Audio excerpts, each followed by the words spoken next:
कि एक समय की बात है कि ब्रह्मा जी भगवान विष्णु के पास आए। भगवान विष्णु के पास जब वो आए, उन्होंने प्रश्न किया कि हे भगवान नारायण, आप मेरे पिता हैं। भगवान विष्णु के नाभि कमल से ब्रह्मा जी की उत्पत्ति हुई, आप सभी जानते हैं। ब्रह्मा जी पूछते हैं कि हे नारायण, आप मेरे पिता हैं, यह मुझे ज्ञात है, पर आपके पिता कौन है यह मैं नहीं जानता। ब्रह्मा जी विष्णु जी से पूछते हैं कि आपने मुझे उत्पन्न किया है नाभि कमल से, किंतु आपको किन्होंने उत्पन्न किया है? मैं उनके दर्शन करना चाहता हूं, मैं उनसे कुछ प्रश्न पूछना चाहता हूं, उनके विषय में जानना चाहता हूं।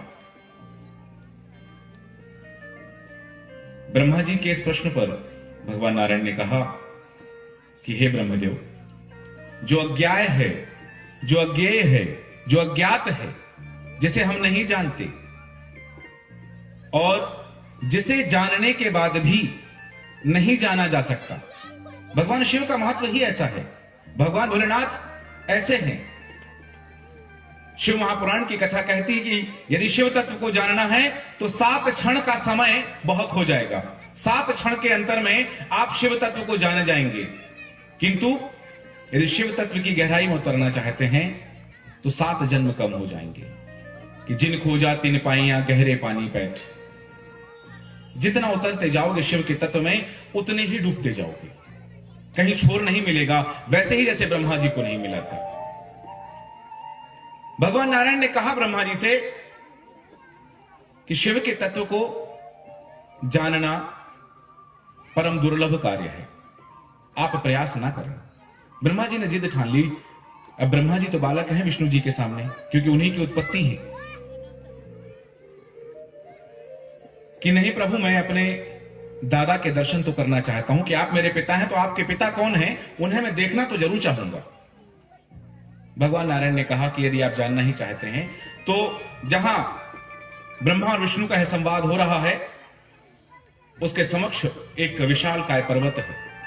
भगवान नारायण ने कहा कि हे ब्रह्मा, हे ब्रह्मदेव, आप इस पर्वत का मंथन करना प्रारंभ कीजिए, घुमाइए इसे। ब्रह्मदेव ने कहा कि मैं एकमात्र, मैं अकेला इस पर्वत को कैसे घुमा सकता हूं, आप मेरा सहयोग करें। तो पिता पुत्र विष्णु और ब्रह्मा उस पर्वत को घुमाने लगे। उस पर्वत को घुमाते हुए गति बढ़ी, धीमे धीमे शने शने गति बढ़ती गई, अंतराल बीतते गए। और उस पर्वत को घुमाने में, गति लगाने में, जब हम घर में पंखा चलता है, घर में रेगुलेटर होता है पंखा का, एक पे घुमाते हैं थोड़ा धीमे घूमता है, उनकी जो पंखुड़ी होती है वो हमें दिखती है। 2 पर स्पीड बढ़ाते हैं, थोड़ा और तेज करते हैं, जब फुल पर करते हैं तो पंखुड़ी दिखना बंद हो जाती है। वैसे ही उस पर्वत का मंथन किया गया, उस पर्वत को घुमाया गया कि पर्वत दिखना बंद हो गया। और जब वह पर्वत दिखना बंद हो गया, तब उस पर्वत से, क्योंकि घर्षण जब होता है तो अग्नि प्रज्वलित होती है, ज्वाला प्रज्वलित होती है।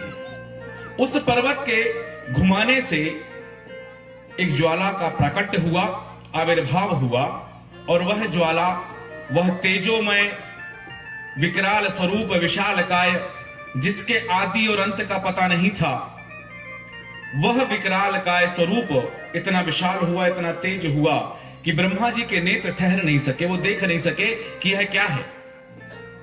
और वास्तव में ब्रह्मा जी और विष्णु के द्वारा उस पर्वत का मंथन करने पर जो ज्वाला निकली, जो तेज निकला, जो अखंड प्रचंड प्राकट्य हुआ, वही भगवान शिव का पहला शिवलिंग इस जगत में है। बोले शंकर भगवान की जय।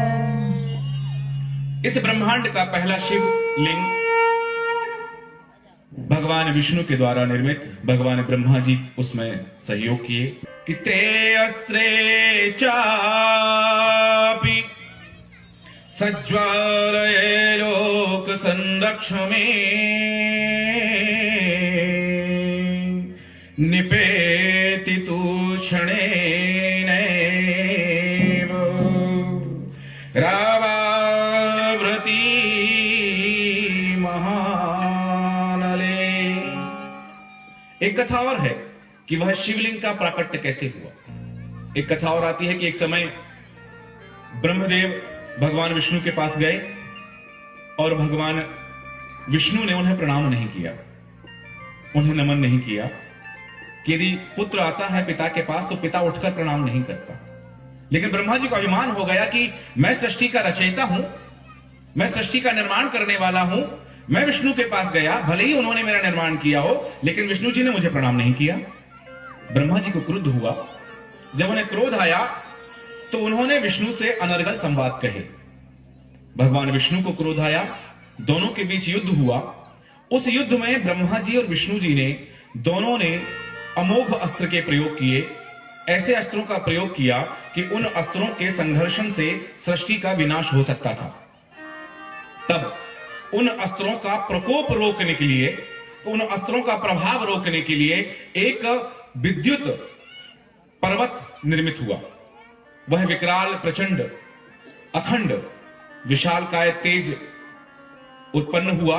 वह तेज भी शिवलिंग माना गया है। एक कथा शिवलिंग की उत्पत्ति की यह आती है कि